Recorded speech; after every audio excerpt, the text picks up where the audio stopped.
My name is Dominic. I'm the Vice Executive Director of COPIN, which is a human rights NGO, which amongst other activities engages also in the support for refugee women and refugee children.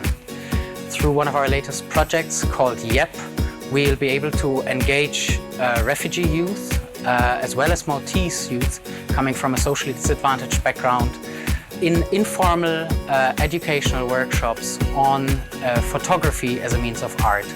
These workshops will be provided in cooperation with Darren Zamit-Lupi, probably one of the most prominent photographers when it comes to refugees and asylum seekers. Together with Darren, we'll provide these young people with learning opportunities in an informal and fun way. We will provide them with small compact cameras, which they will use to explore the art of photography and different perspectives on Malta. Through these activities, the young people will gain new social skills, new soft and also hard skills for their future, but they will also have fun and interact together to learn from one another. Jiena Sandra Mifsud mill-Opening Doors Association. Din l-organizzazzjoni twassal taħriġ f'arti differenti lil tliet gruppi ta' nies b'diżabilità Malta u Għawdex. Dan il-fond qed jgħin it-taħriġ tal-grupp tat-teatru illi beda jaħdem 7 snin ilu u din is-sena għall-ewwel darba ħajjingħaqdu mal-grupp ta' Sfin u l-grupp tal-perkussjoni f'produzzjoni waħda f'Ġunju tal-2016.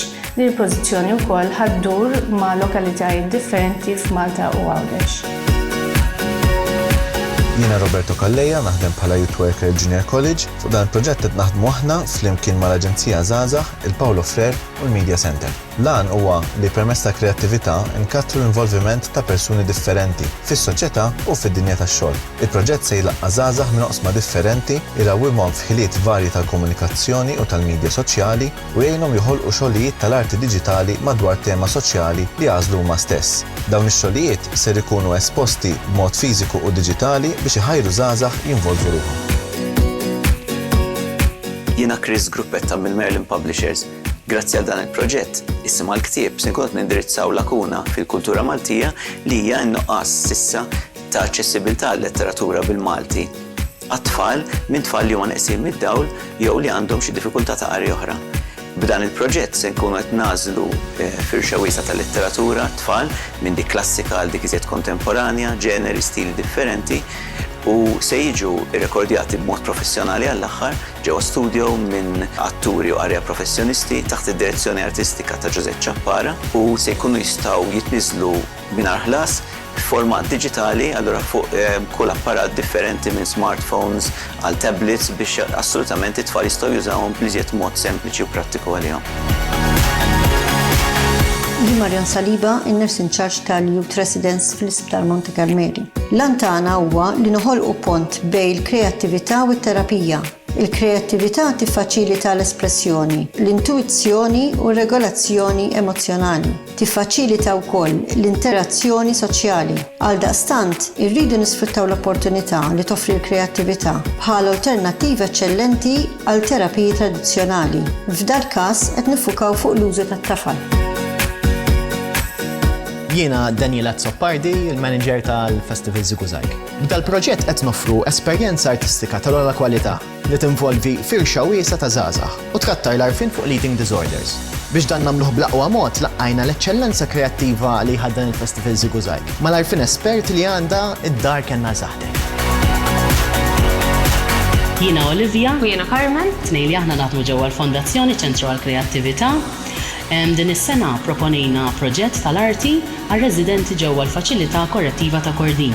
Tajni it-titlu ta' Explore, Develop and Create. Dawn it-tliet kelmiet huma fil-fatt il-qofol ta' dan il-proġett fejn kull individwu ħajesplora, ħajiżviluppa b'mod personali u b'mod artistiku u finalment ikun jista' jikkrea l-espressjoni tal-arti tiegħu kif jixtiequ. Jiena Lu Girlando, dramaterapista, qed naħdem fuq dan il-proġett ma' Dar Kenal Saħtek. Lan tagħna huwa li ninvolvu residenti fi proċess dramaterapeutiku fuq medda ta' żmien biex issostnihom fil-mixja tagħhom lejn il-fejqan. Dan il-proċess ser jipprovdi qafas kreattiv għat-tkattir tal-għarfien u l-iżvilupp personali tar-residenti. Jien Jean-Marc Kafa minn Studio 18. Lan tagħna huwa li ninvolvu numru ta' migranti u artisti żgħażagħ f'proċess kreattiv li wassal għal performance installation. Din installazzjoni se tinkorpora teatru verbatim flimkien ma' dokumentarju qasir li jistħarreġ il-komunità u l-umanità fid-diversità. Jiena Nora Macelli mill-Ġanantit Foundation. Dan il-proġett għandu lan li permezz ta' espressjoni kreattiva nisa li ġarbu violenza domestika se jaħdmu ma' nisa oħra li huma vittmi ta' violenza domestika sabiex flimkien irresqu il-rakkomandazzjonijiet tagħhom lil policy makers mill-loqsma ta' ġustizzja, saħħa, edukazzjoni, taħriġ, ħarsin soċjali u d-djar. U fit-tmiem tal-proġett se noħorġu ktieb. Jien John Malija, fil-proġett Speak ħankun il-facilitator u ħankun qed naħdem ma' tfal bej il-Form 1 u l-Form 3 fl-iskola ta' Marija Reġina, fil-kulleġġ ta' Marija Reġina.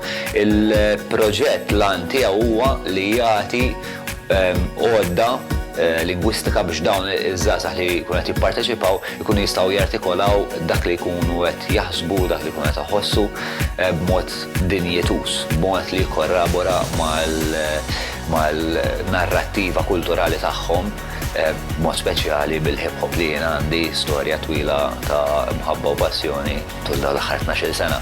Ngħid għalija permezz ta' din għodda irnexxieli nara flili nnifsi u biż-żmien ukoll irnexxieli nsalva ruħi minn ħafna ġieħ. Nittama li għal dawn iż-żgħażagħ nkun nista' nagħmel l-istess.